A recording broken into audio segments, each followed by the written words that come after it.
ছাত্ৰ সন্থা মানে আলফা, আলফা মানে ছাত্ৰ সন্থা। যিটো চেণ্টিমেণ্ট, সেই চেণ্টিমেণ্টটো মানে ধৰি ৰাখিবৰ কাৰণে সাহসী হ'ব লাগিব না। জাতিৰ কাৰণে মই কিবা কৰিম, সঁচাকে এইটো শুদ্ধ পথ, এই ভাবিব লাগিব। আজি আপোনাৰ লগত তাৰ আলোচনাতহে পিছত গম পালোঁ যে সদৌ অসম ছাত্ৰ সন্থাৰ উপদেষ্টা সমুজ্জ্বল কুমাৰ ভট্টাচাৰ্যও আপোনালোকক সহায় কৰিছে। অৱশ্যে সেইটো তেখেতে না বুলি ক'ব নোৱাৰে, সহায় কৰিছিল।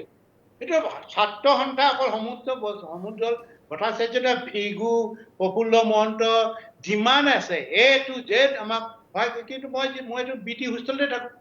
বি টি হোষ্টেলতে প্ৰফুল্ল মহন্ত আছিলে, বি টি হোষ্টেলতে হেৰি কি কয় ভিগু ফুকন আছিলে, চবেই আছিলে। ভৰত্ন আছিলে, ভৰত্নটো একেবাৰে আমাৰ ল'ৰাৰ লগত খুবেই মিতিৰালিটো আছিলে, চবেই আছে। কোন নাই ছাত্ৰ সন্থা? ছাত্ৰ সন্থা মানে আলফা, আলফা মানে ছাত্ৰ সন্থা। এই কথাটো আজিও মানে এইটো মানি ল'ব যে ছাত্ৰ সন্থা মানে আলফা, আলফা মানে ছাত্ৰ সন্থা। এতিয়াও সেই সূত্ৰ আছে জানো মহোদয়? এই সূত্ৰটো মানে এতিয়াৰ যিটো চেণ্টিমেণ্ট, সেই চেণ্টিমেণ্টটো মানে ধৰি ৰাখিবৰ কাৰণে সাহসী হ'ব লাগিব না। জাতিৰ কাৰণে মই কিবা কৰিম, সঁচাকে এইটো শুদ্ধ পথ, এই ভাবিব লাগিব। এই যিটো চেণ্টিমেণ্ট নাই, সাহস নাই, নীতিটোৰ মানে ইহঁতি বিভিন্ন ধৰণৰ বিভিন্ন ভাইৰাছবিলাকে সিহঁতৰ চিন্তাধাৰাবিলাক বেলেগ কৰিবলৈ গৈছে।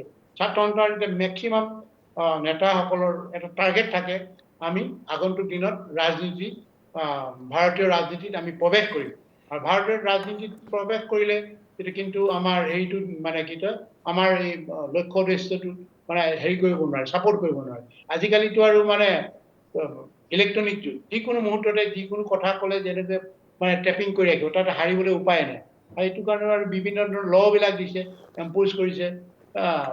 এই মানে প্ৰয়োগ কৰাৰ কাৰণে কোনোবা ভয়ত কোনোবাই মানে থাকিলেও এইবিলাক প্ৰকাশ্য নহয়। এই কথাখিনি এইটোৱেই দেই, এই ধৰণে মই ক'ব।